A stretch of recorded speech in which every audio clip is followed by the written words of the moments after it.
Oi, turma, bom dia, né? Boa tarde, boa noite. Como é que vocês estão? Espero que vocês estejam bem, né? Se cuidando, assistindo as videoaulas, fazendo as atividades. Eu tô bem também, tirando o meu olho tá desse jeito, não sei porquê, mas tá tudo certo. Nas aulas passadas, né, a gente tá discutindo um pouco sobre as teorias da evolução e discutimos bastante sobre a questão das ideias do fixismo, né? Das ideias da origem dos seres vivos, né? Dos seres vivos dessa origem imutável, ou seja, não alterada, né? Que era defendida pelo fixismo, né? E por suas variantes do fixismo, né? É, e falamos bastante também sobre o contraponto, né? Que é o que é cientificamente aceito, né?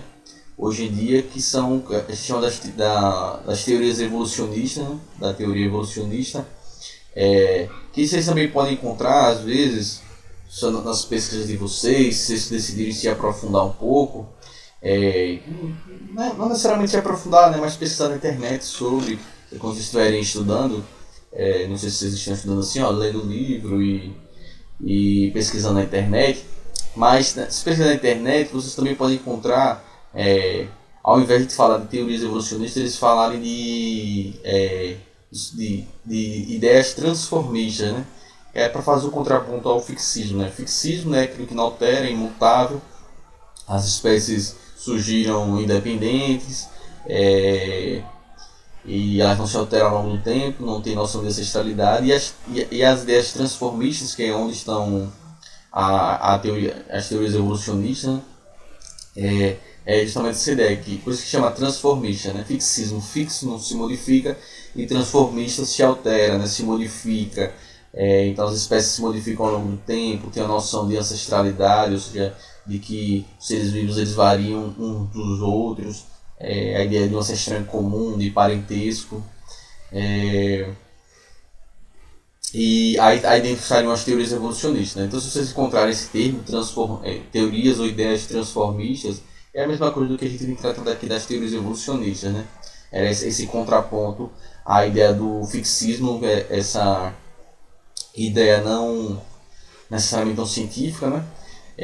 As ideias fixistas, mas que elas sempre estiveram no meio científico, pelo menos há, sei lá, alguns milhares de anos, né?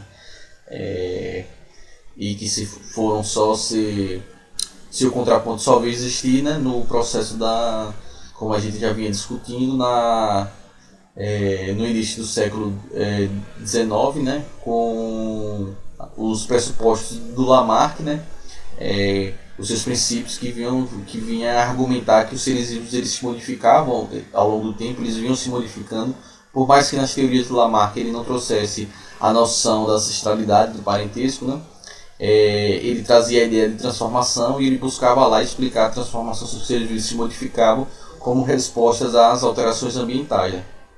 Então, o ambiente se modificava e os seres vivos, como resposta, sofriam alterações para se adaptar àquele novo cenário ambiental. E o que dá após Lamarck, né, a gente veio com a seleção natural, que trazia a ideia geral, né, do que os seres vivos que têm mais características adaptativas favoráveis, né, eles tendem a se reproduzir mais, obter mais energia e a sobreviver, e aqueles organismos que têm menos características adaptativas são menos aptos a sobreviver no ambiente, eles vão obter menos energia, né?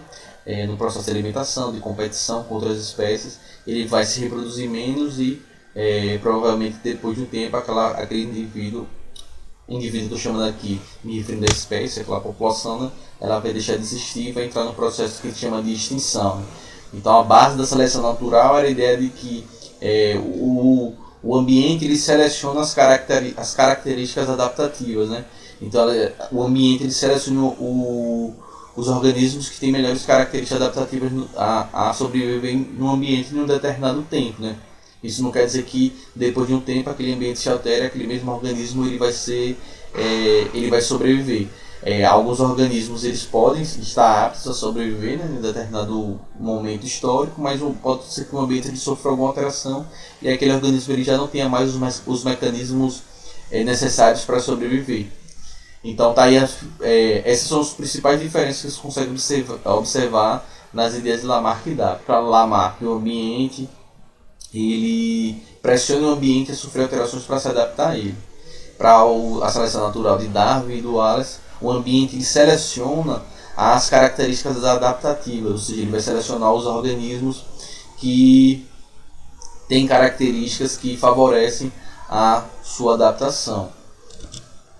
Como eu expliquei para vocês nas últimas aulas, o Darwin e o Wallace eles não conseguiram explicar como é que essas características surgiam, como é que surgiam novas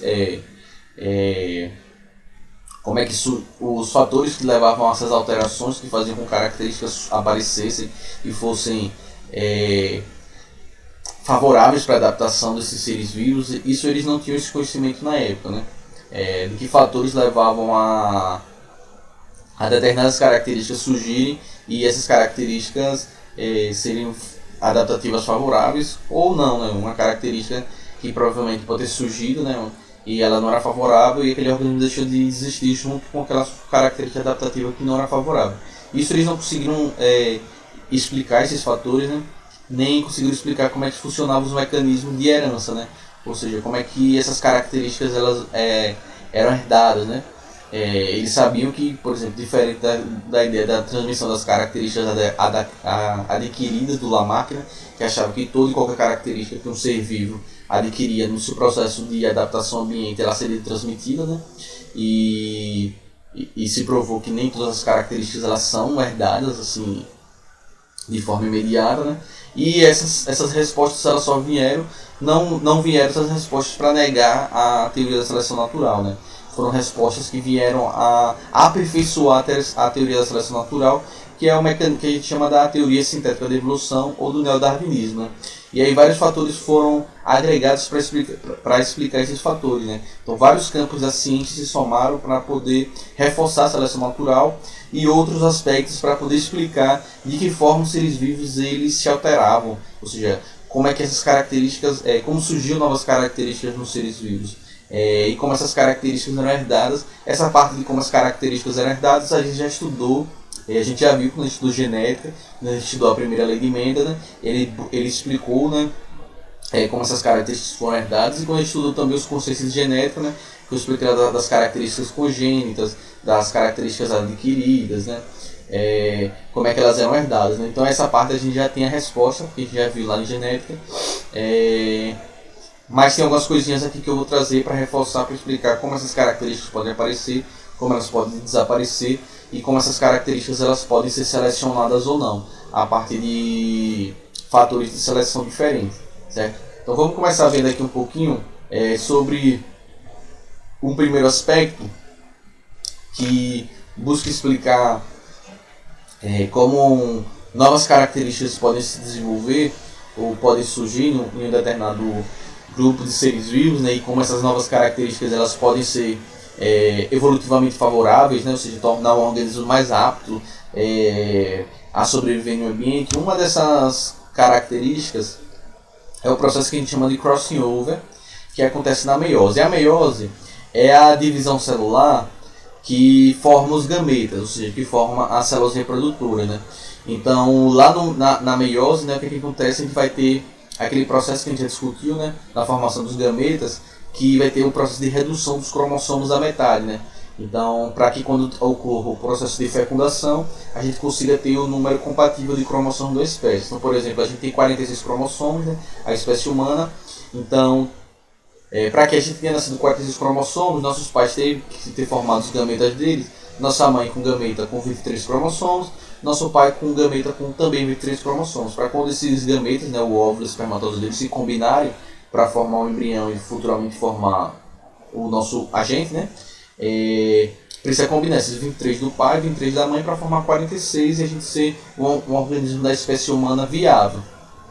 Esse processo em que ocorre a redução do número de cromossomos é o que a gente chama de meiose, né? Então é uma divisão celular, ou seja, um processo de formação de novas células, mas o que tem de particularidade nessa divisão celular é que ela reduz o número de cromossomos.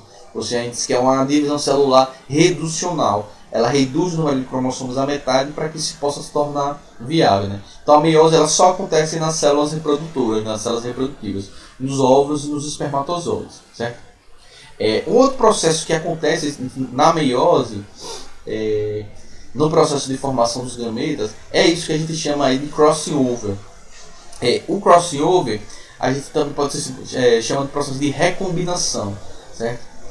Então, se vocês, eu botei aí o crossing over porque é o mais comum se utilizar esse termo, mas crossing over e recombinação dos genes, ou recombinação gênica, ou recombinação genética, ou recombinação dos cromossomos, significa tudo a mesma coisa. Ela só acontece na meiose, certo? Nas divisões celulares, normalmente que vão acontecer em outras células, que a gente chama das células somáticas do nosso corpo, a meiose não acontece. Os processos de crossing over, de recombinação gênica, ela não acontece nessas outras células, ela só acontece nas células reprodutoras durante o processo de meiose.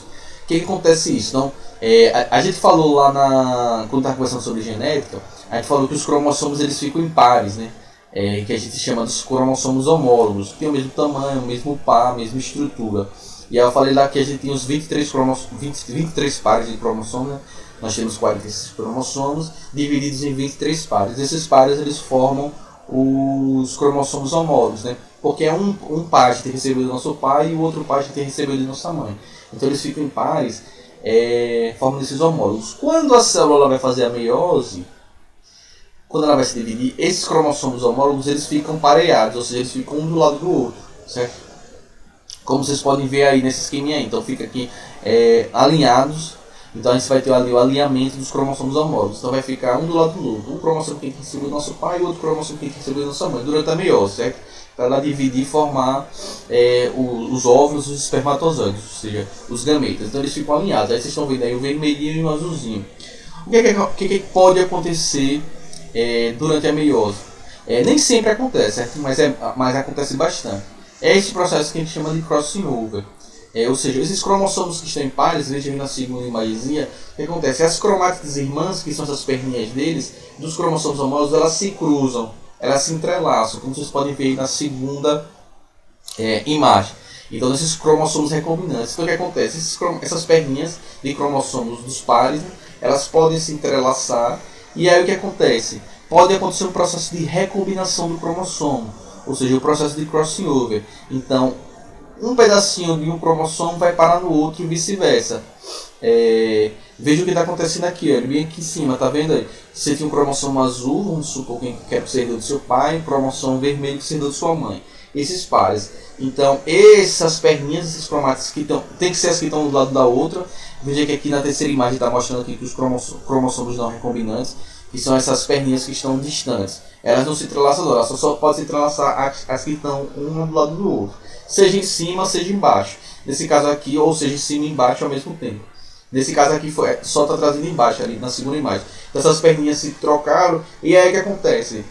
Acontece o processo de recombinação. Então um pedacinho do cromossomo homólogo que você recebeu de sua mãe foi parar no cromossomo que você recebeu do seu pai, e o pedacinho do seu pai foi parar de sua mãe. Então o que acontece aí? Os cromossomos eles estão se recombinando, ou seja, as combinações dos genes, as combinações dos alélos dos genes que determinam as características, elas podem ir se embaralhando, certo? E aí quando vai formando os gametas, esses gametas eles vão ter combinações diferentes nesses cromossomos que você herdou dos seus pais, dos seus cromossomos, quando você for ter seus filhos. Então esses processos aqui de recombinação gênica, ou seja, esse processo de crossing over, ele pode levar ao surgimento de novas características, certo? E essas novas características elas podem favorecer adaptativamente um ser vivo. Seja uma característica, necessariamente uma característica nova que eu estou falando, pessoal, às vezes não é tipo aparecer um terceiro olho na cara, aparecer um braço novo. Pode ser que seja isso, né? Mas às vezes pode ser, sei lá, esse processo de recombinação pode formar um indivíduo que tem um sistema imunológico muito mais resistente, ou seja, que um indivíduo que as defesas do corpo dele são muito mais eficientes, sei lá, contra a ação de vírus e bactérias. entendeu? Então esse processo de recombinação ele pode gerar novas características adaptativas que favoreçam esses organismos. E esse processo acontece com todos os organismos que fazem reprodução sexuada, né, que formam seus gametas por meio de meiose e que ocorre esse processo de recombinação ou para esse processo que a gente chama de processo de crossing over, certo? Então o processo de recombinação ele só acontece nas células reprodutivas, certo? Durante o processo de meiose, durante o processo de formação dos gametas. Então esse processo de recombinação genética ou gênica, o crossing over, ela recombina os genes de forma que pode favorecer os organismos ou não, da mesma forma que você pode desenvolver uma característica que seja adaptativa ruim e esse ser vivo ele seja eliminado numa seleção natural negativa, né? Ou seja, quando a seleção natural ela elimina uma característica ruim. Ou pode ser positiva, né? Uma seleção positiva quando ela seleciona aquele organismo que tem uma característica evolutiva positiva. Outro processo que a gente tem, e esse a gente já conversou bastante, é o processo de mutação, certo? Então, o processo de mutação é um processo de alteração dos genes. Então, não é um caso que acontece o crossing over, ele acontece a recombinação dos cromossomos, dos genes, durante a meiose, certo? No processo de mutação, não, né? Pode ser que algum fator externo, exposição a algum fator externo, como radiação ou algum outro processo, ou um fator interno mesmo de algum erro no processo de replicação do DNA, pode levar a uma alteração no código genético, né? Então toda alteração que você tem no seu código genético, toda alteração que você tem no seu DNA, a gente diz que ali aconteceu um processo de mutação. Os processos de mutação eles não ocorrem no sentido de favorecer o processo evolutivo, certo? O processo de mutação eles ocorre ao caso, é um processo aleatório, certo? É um processo que ele não ocorre, ou seja, as mutações elas não vão ocorrendo para favorecer o processo de evolução, ou seja, para que aquele organismo ele tenha cada vez mais sucesso evolutivo. Não é um processo direcionado, é um processo aleatório, né? Então pode surgir uma característica positiva, né? Que favoreça aquele organismo e a seleção natural selecione positivamente aquele organismo, porque surgiu uma característica positiva. Pode ser que aquela mutação ela gere uma característica nula, ou seja, uma característica que não vai fazer diferença evolutivamente para aquele ser vivo. Então a seleção natural também vai selecionar aquele organismo, porque não faz diferença, né? Mas ela também pode gerar uma característica negativa, né? Ela pode gerar uma característica que desfavoreça o organismo vivo e gere uma seleção negativa que pode eliminar aquele organismo vivo. Então toda alteração genética que um ser vivo tem no seu material genético, a gente chama de processo de mutação. Agora as mutações elas só são herdáveis se elas ocorrerem nos gametas, ou seja, no processo de formação nas células que vão dar origem aos gametas ou nos gametas, certo? Porque se ela acontecer numa célula somática, ou seja, numa célula não reprodutiva, essas características elas não têm como ser herdadas, né? Então a pessoa sofreu, muita exposição ao sol, as células da pele dela sofreu mutação, ela desenvolveu um câncer de pele. Esse câncer de pele ela não vai ser transmitido para os filhos daquela pessoa, porque aquela mutação aconteceu na célula da pele e não nos gametas. Ou seja, as mutações elas só são herdáveis se elas estiverem presentes nos gametas, ou seja, no código genético presente ou no óvulo ou no espermatozoide, certo? Ou nas células que vão formar o óvulo e o espermatozoide e transmitem aquela alteração.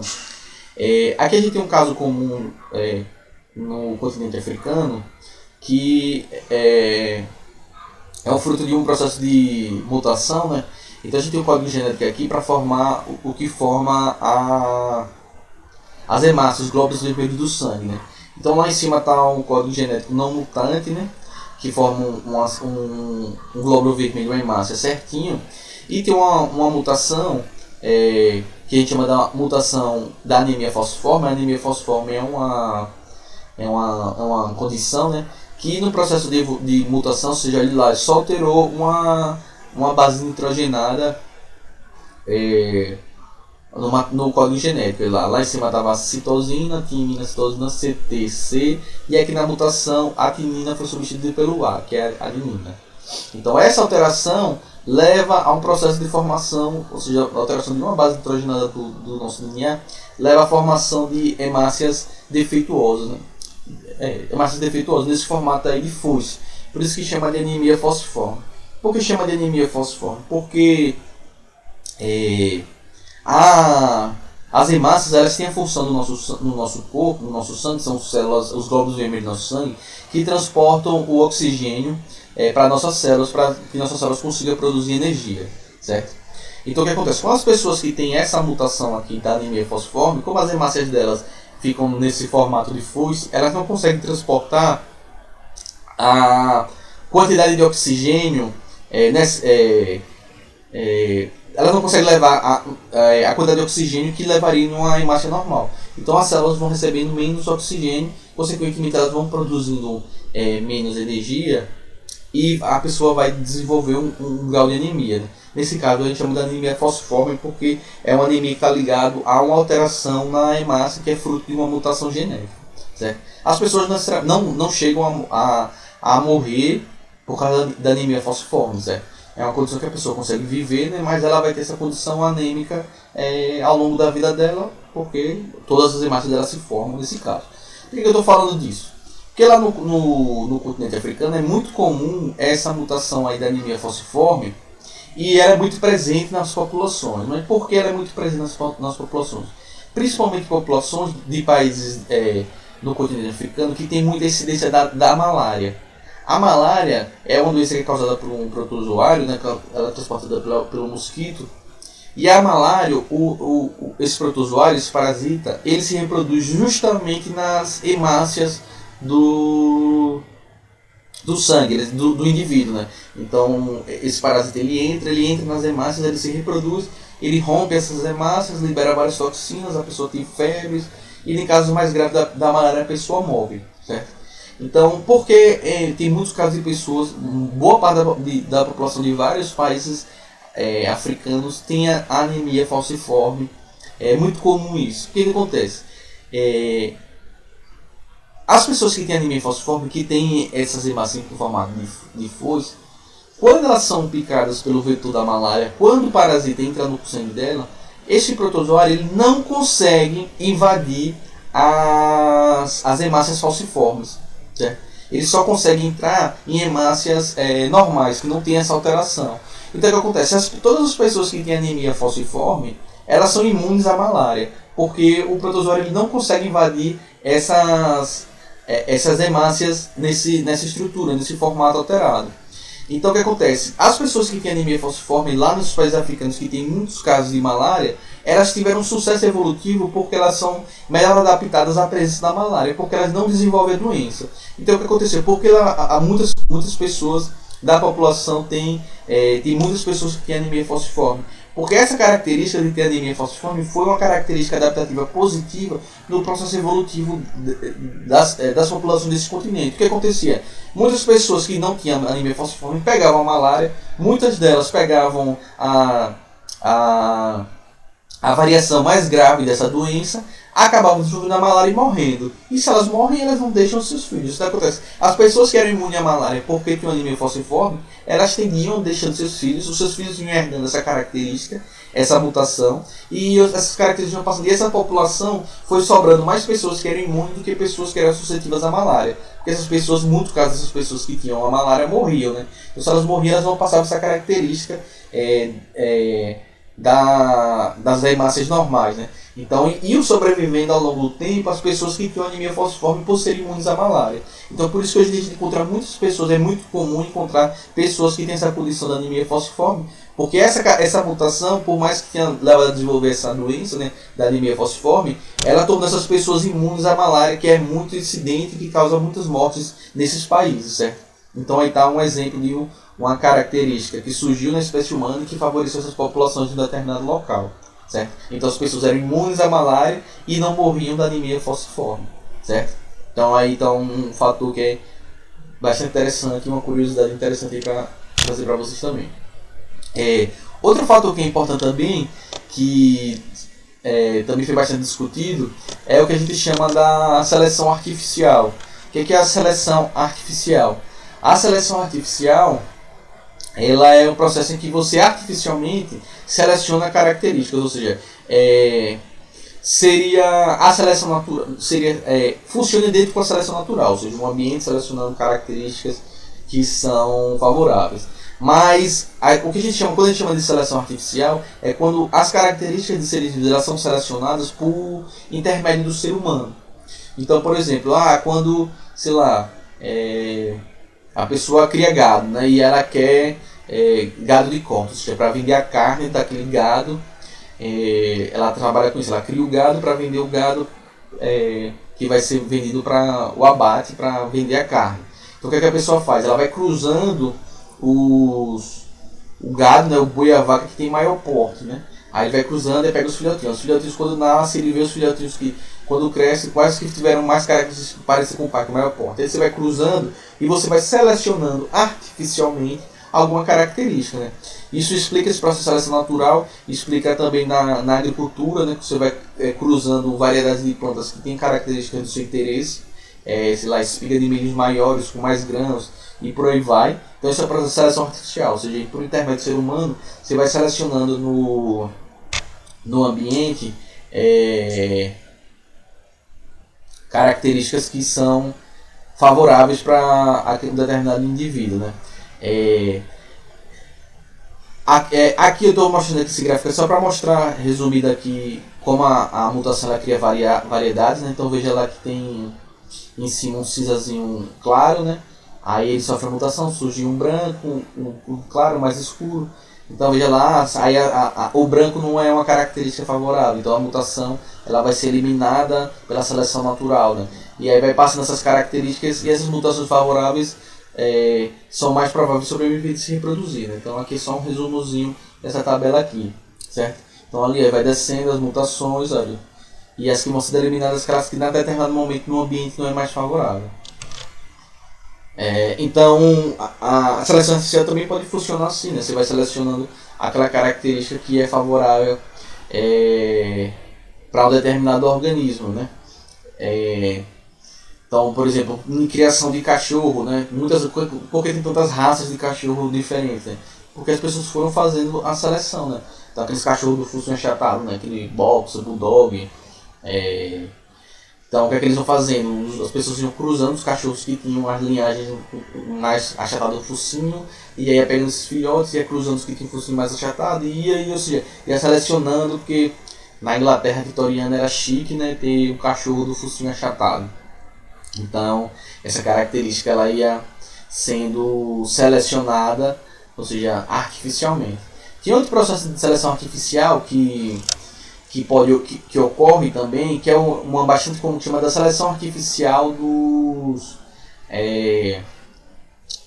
das bactérias resistentes a antibióticos, né? O que acontece? Às vezes dentro de uma população de bactérias, então se a pessoa fica doente, aquela bactéria invade o corpo da pessoa, então tem variabilidade genética, né? Então tem algumas bactérias, que às vezes é a maioria da população, que é muito sensível a um antibiótico, mas existem alguns indivíduos dentro daquela população que são resistentes a um determinado antibiótico. Então o que acontece? A pessoa toma o antibiótico, toma aquele remédio e acontece o quê? O antibiótico ele mata todas as bactérias sensíveis, mas aquelas bactérias que são resistentes, elas persistem. Às vezes elas eram em menor número naquela população. Então, sei lá, sobraram 3, 4 bactérias super resistentes, que o antibiótico não fez efeito. Então o que acontece? Você artificialmente selecionou aquelas bactérias. Por quê? Porque você eliminou todas aquelas que eram sensíveis e que às vezes elas eram melhor competidoras em algum aspecto que aquelas resistentes, que eram em menor quantidade naquela população. Então o antibiótico eliminou todas as bactérias sensíveis e deixou todo o espaço aberto para que essas bactérias super resistentes elas começassem a se proliferar. Então elas vão se proliferar, essas bactérias super resistentes, e às vezes levam a um agravamento de uma doença de uma pessoa. Então esse é um processo também de seleção artificial, ou seja, o antibiótico eliminou todas as bactérias sensíveis, que às vezes poderiam ser a maior parte daquela população, e deixou as bactérias super resistentes, e essas bactérias, então aí quando você eliminou todas as outras bactérias sensíveis, deixou todo esse espaço vazio para que ela se proliferasse e que seu gene fosse transpassado, né? As pessoas às vezes muito confundem e falam, na verdade foi o remédio que tornou a bactéria resistente. Não, essa noção é uma noção de um conceito lamarckista, ou seja, que você introduziu um medicamento e a bactéria, por resposta, se tornou resistente àquele determinado medicamento. Não, na verdade não é isso que acontece. Na verdade essas bactérias elas já existiam naquela população, só que em menor quantidade. Por algum fator populacional, as outras bactérias controlavam de alguma certa, ou por competição, ou por algum processo, algum outro mecanismo ecológico, controlava o tamanho da população daquelas bactérias super resistentes. E quando você utilizou aquele antibiótico que eliminou as sensíveis, você permitiu que as outras se proliferassem. Então é um processo é um processo de seleção artificial, na verdade. Ou seja, não foi o medicamento que tornou a bactéria resistente. Na verdade, o medicamento ele selecionou aquela bactéria, eliminando aquelas que eram sensíveis e permitindo que aquela que já era resistente, que já existia naquela população, ela se proliferasse. Certo? Então, esse é um processo que a gente chama de seleção artificial de bactérias. Certo? Na próxima aula, eu tinha programado também falar sobre os tipos de seleção natural hoje, mas eu vou deixar para a próxima aula, para essa aula não ficar longa demais e muito cansativa. Então na próxima aula a gente fala sobre os tipos de seleção natural e a gente fala também sobre os mecanismos de especiação, ou seja, o processo de formação de novas espécies. Então fiquem bem, se cuidem e a gente se vê na próxima aula. Tchau!